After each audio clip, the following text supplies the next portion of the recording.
बात करिए વધુ એક મહત્વપૂર્ણ સમાચાર દિલ્હી તરફથી આવી રહ્યા છે। દિલ્હીમાં કોંગ્રેસ દ્વારા ગઈકાલે મોડી રાત્રે એ 5મી યાદી જાહેર કરવામાં આવી હતી। લોકસભા ચૂંટણીને લઈ અને કોંગ્રેસની તૈયારીઓનો ધમધમાટ શરૂ થઈ ગયો છે। ઉમેદવારોની યાદીમાં 5મી યાદી જાહેર કરવામાં આવી હતી।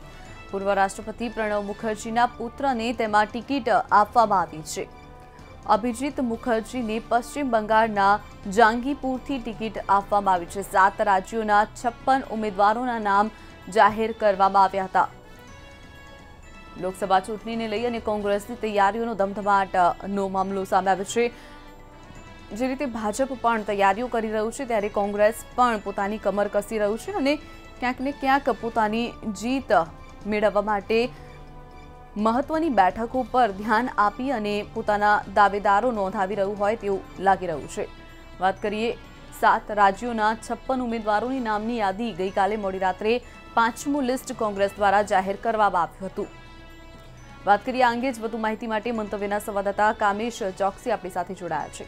કામેશ, જણાવશો જે રીતે કોંગ્રેસ દ્વારા ગઈકાલે મોડી સાંજે 5મી યાદી જાહેર કરવામાં આવી છે, કેટલી બેઠકો પરના નામ જાહેર કરવામાં આવ્યા છે, સાથે જ વાત કરીએ કે પ્રણવ મુખર્જીના પુત્રને પણ ટિકિટ આપવામાં આવી છે, શું છે આ અંગે વધુ માહિતી?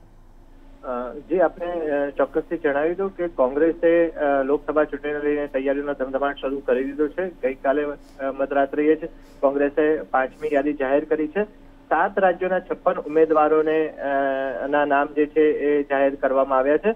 તો આ યાદીમાં સૌથી મહત્વપૂર્ણ વાત એ પણ સામે આવી છે કે ભારતના પૂર્વ રાષ્ટ્રપતિ પ્રણવ મુખર્જીના પુત્ર જે છે તેમને પણ ટિકિટ આપવામાં આવી છે। પ્રણવ મુખર્જીના પુત્ર અભિજીત મુખર્જી છે, તેઓ પશ્ચિમ બંગાળના જાંગીપુર બેઠક ઉપરથી તેમને ટિકિટ ફાળવવામાં આવી છે અને જેને લઈને કોંગ્રેસે કવાયત હાથ ધરી છે। શિવાંગીની, બિલકુલ કામેશ, જે રીતે વાત કરવામાં આવે કે 56 નામો જાહેર કરવામાં આવે છે, બીજી તરફ પૂર્વ રાષ્ટ્રપતિ પ્રણવ મુખર્જીના પુત્રને પશ્ચિમ બંગાળથી ટિકિટ આપવામાં આવી છે, શું કહેશો કે જે રીતે મહત્વની બેઠકો પર મહત્વના લોકોને ટિકિટ આપવામાં આવી હોય તેવું કહી શકાય ઉમેદવારોને કોંગ્રેસ દ્વારા?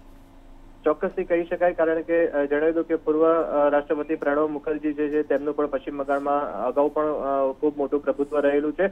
તો સાથે જ તેમના પુત્રને જે અભિજીત મુખર્જી છે તેમને પણ ટિકિટ આપવામાં આવી છે, જેથી એ કહી શકાય કે જે પ્રણવ મુખર્જીની જે લોકપ્રિયતા છે તેનો મોટી ક્રેડિટ છે, મોટો ભાગ છે તે અભિજીત મુખર્જીને પણ મળી શકે અને કોંગ્રેસ જાંગીપુર બેઠક ઉપરથી સરસાઈથી જીતી શકે તે માટે થઈને કોંગ્રેસે અભિજીત મુખર્જીના નામ ઉપર પસંદગીની મોહર મારી છે અને 5મી યાદીમાં તેમનું નામ જાહેર કર્યું છે।